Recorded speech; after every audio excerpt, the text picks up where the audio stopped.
ನನ್ನೆಲ್ಲ ಪ್ರೀತಿ ಕಲಿಕಾರ್ಥಿಗಳೇ, ಜ್ಞಾನಾಕಾಂಕ್ಷಿಗಳೇ, ಸ್ಪರ್ಧಾಕಾಂಕ್ಷಿಗಳೇ, ಇಂದಿನ ತರಗತಿ ತಮಗೆಲ್ಲ ಸ್ವಾಗತ. ನಿಮ್ಮ ಹಂಚಿಕೊಳ್ಳಿರುವ ವಿಷಯವಸ್ತು ಮಲೆನಾಡು, ಕರ್ನಾಟಕದ ಭೂಗೋಳ ಶಾಸ್ತ್ರಕ್ಕೆ ಸಂಬಂಧಪಟ್ಟದ್ದು. ಪರಿಚಯ ಮಾಡ್ಕೊಂಡು ಬರುವ. ಮಲೆ ಅಂದರೆ ಬೆಟ್ಟ, ನಾಡು ಅಂದರೆ ಪ್ರದೇಶ, ಅಂದರೆ ಮಲೆನಾಡು ಅಂದರೆ ಬೆಟ್ಟ ಗುಡ್ಡಗಳ ಪ್ರದೇಶ ಎಂದರ್ಥ. ಇದನ್ನು ಸಹ್ಯಾದ್ರಿ ಪರ್ವತ ಶ್ರೇಣಿ ಅಂತಲೂ ಕರೀತಾರೆ. ಇದು ಸ್ಥಾನ ನೋಡೋದಾದರೆ ಇದು ಪಶ್ಚಿಮ ಘಟ್ಟಗಳ ಭಾಗವಾಗಿದ್ದು ಕರಾವಳಿ ಮೈದಾನ ಮತ್ತು ಮೈದಾನ ಪ್ರದೇಶಗಳ ಮಧ್ಯೆ ಉತ್ತರ ದಕ್ಷಿಣವಾಗಿ ಹರಡಿಕೊಂಡಿದೆ. ವಿಸ್ತಾರ: ಉತ್ತರದಲ್ಲಿ ಬೆಳಗಾವಿಯ ಖಾನಾಪುರದಿಂದ ದಕ್ಷಿಣದಲ್ಲಿ ಕೊಡಗಿನವರೆಗೆ ಸುಮಾರು 650 ಕಿಲೋಮೀಟರ್ ಉದ್ದ, 576 ಕಿಲೋಮೀಟರ್ ಅಗಲವಾಗಿದೆ. ಇದು ಒಳಗೊಂಡ ಪ್ರಮುಖ ಜಿಲ್ಲೆಗಳು ಯಾವ ಬರ್ತವೆ ಅಂದರೆ ಶಿವಮೊಗ್ಗ, ಚಿಕ್ಕಮಗಳೂರು, ಕೊಡಗು ಮತ್ತು ಹಾಸನ ಜಿಲ್ಲೆಗಳು. ಇಲ್ಲಿ ಉತ್ತರ ಕನ್ನಡ, ದಕ್ಷಿಣ ಕನ್ನಡ, ಉಡುಪಿ, ಬೆಳಗಾವಿ, ಚಾಮರಾಜನಗರ ಜಿಲ್ಲೆಗಳು. ಕೆಲವು ಭಾಗಗಳು ಮಲೆನಾಡಿನ ವ್ಯಾಪ್ತಿಗೆ ಒಳಬರುತ್ತವೆ. ಭೂ ಪ್ರಕೃತಿ ಪ್ರಮುಖ ಪರ್ವತ ಶಿಖರಗಳು ಯಾವ ಬರ್ತವೆ ಅಂದರೆ ಮಲೆನಾಡು ತೀವ್ರ ಕಡಿದಾದ ಇಳಿಜಾರುಗಳು ಮತ್ತು ಎತ್ತರವಾದ ಶಿಖರಗಳು ಇಲ್ಲಿ ಹೊಂದಿವೆ. ಮುಳ್ಳಯ್ಯನಗಿರಿ 1300 ಮೀಟರ್ ಎತ್ತರ ಇದೆ. ಇದು ಕನ್ನಡ ಅತಿ ಎತ್ತರವಾದ ಶಿಖರವಾಗಿದೆ. ಚಿಕ್ಕಮಗಳೂರು ಜಿಲ್ಲೆಯ ಬಾಬಾಬುಡನ್ಗಿರಿ ಶ್ರೇಣಿ ಅಂತ ಕರಿತೀವಿ. ಇತರ ಪ್ರಮುಖ ಶಿಖರಗಳು ಯಾವ ಬರ್ತವೆ ಅಂದರೆ ಕುದುರೆಮುಖ 1894 ಮೀಟರ್ ಎತ್ತರ, ಬಾಬಾಬುಡನ್ಗಿರಿ ಅಥವಾ ಚಂದ್ರದ್ರೋಣ 1895 ಮೀಟರ್ ಎತ್ತರ, ಕೊಡಚಾದ್ರಿ 1343 ಮೀಟರ್ ಶಿವಮೊಗ್ಗ, ಪುಷ್ಪಗಿರಿ ಅಥವಾ ಕುಮಾರ ಪರ್ವತ ಕೊಡಗು. ಇಲ್ಲಿ ಪ್ರಮುಖ ಘಾಟಿಗಳು ಯಾವ ಬರ್ತವೆ ಅಂದರೆ ಕರಾವಳಿ ಮತ್ತು ಮಲೆನಾಡನ್ನು ಸಂಪರ್ಕಿಸುವ ಪ್ರಮುಖ ಘಾಟಿಗಳು: 1 ಚಾರ್ಮಾಡಿ ಘಾಟಿ, 2 ಶಿರಾಡಿ ಘಾಟಿ, ಆಗುಂಬೆ ಘಾಟಿ, ಹುಲಿಕಲ್ ಘಾಟಿ.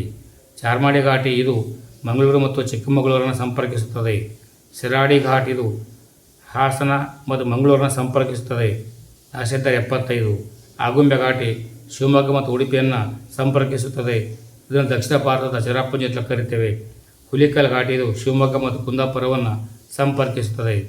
ಇನ್ನು ಹವಾಮಾನ ಮತ್ತು ಮಣ್ಣು ನೋಡ್ಕೊಂಬರೋದಾದರೆ ಮಳೆ: ಕರ್ನಾಟಕ ಅತಿ ಹೆಚ್ಚು ಮಳೆ ಪಡೆಯುವ ಪ್ರದೇಶ ಶಿವಮೊಗ್ಗ ಜಿಲ್ಲೆ ಹುಲಿಕಲ್. ಈ ಹಿಂದೆ ಅತಿ ಹೆಚ್ಚು ಮಳೆ ಪಡೆಯುವ ಪ್ರದೇಶ ಅಂಥೇಳಿ ಹೆಸರಾಗಿತ್ತು ಆಗುಂಬೆ. ಮಣ್ಣು: ಇಲ್ಲಿ ಪ್ರಮುಖವಾಗಿ ಲ್ಯಾಟ್ರೈಟ್ ಮತ್ತು ಕಪ್ಪು ಮಣ್ಣು ಕಂಡುಬರುತ್ತದೆ. ಇದು ಹೆಚ್ಚು ಅಮ್ಲೀಯ ಗುಣ ಹೊಂದಿರುತ್ತದೆ. ನದಿಗಳು ಮತ್ತು ಜಲಪಾತಗಳು ನೋಡ್ಕೊಂಬರೋದಾದರೆ ಕಾವೇರಿ, ಕೃಷ್ಣ, ತುಂಗಭದ್ರಾ ನದಿಗಳ ಪ್ರಮುಖ ಉಪನದಿಗಳು. ತುಂಗಭದ್ರಾ, ಹೇಮಾವತಿ, ಲಕ್ಷ್ಮಣತೀರ್ಥ ಇಲ್ಲಿ ಉಗಮಿಸುತ್ತವೆ. ಪಶ್ಚಿಮಕ್ಕೆ ಹರಿಯುವ ನದಿಗಳಾದ ಶರಾವತಿ, ವಾರಾಹಿ, ನೇತ್ರಾವತಿ, ಕಾಳಿ ನದಿಗಳು ಇಲ್ಲಿ ಜಲಪಾತಗಳನ್ನು ಸೃಷ್ಟಿಸುತ್ತವೆ. ಜೋಗ ಜಲಪಾತ ಭಾರತದಲ್ಲಿ ಪ್ರಸಿದ್ಧ ಶರಾವತಿ ನದಿಗೆ ನಿರ್ಮಾಣ ಮಾಡಲಾಗಿದೆ.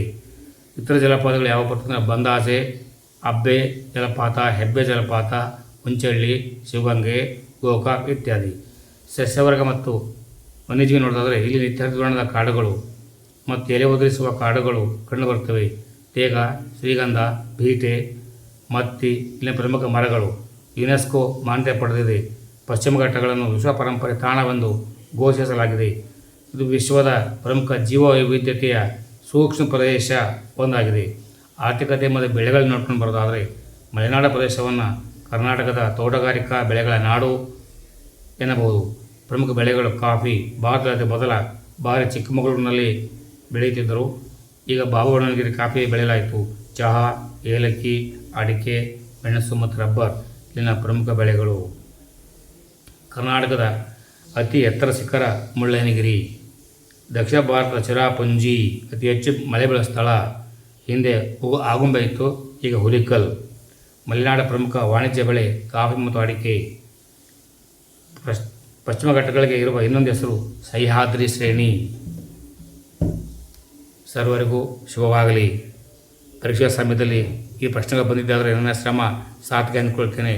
ಯಾರೆಲ್ಲ ಸಬ್ಸ್ಕ್ರೈಬ್ ಮಾಡಿಕೊಂಡಿಲ್ಲ ಸಬ್ಸ್ಕ್ರೈಬ್ ಮಾಡಿ, ನನ್ನ ಧ್ವನಿಗೆ ಇನ್ನಷ್ಟು ಬೆಂಬಲವನ್ನು ನೀಡಿ ನನ್ನನ್ನು ಸಂತಸವಾಗಿ ಇರ್ತೀರ ಅಂತೇಳಿ ನನ್ನ ನಂಬಿಕೆ ಇದೆ. ಸರ್ವರಿಗೂ ಶುಭವಾಗಲಿ. ಸರ್ವೇ ಜನೋ ಸುಖಿನೋ ಭವಂತು. ಜೈ ಹಿಂದ್, ಜೈ ಕರ್ನಾಟಕ, ಜೈ ಭಾರತ್ ಮಾತೆ.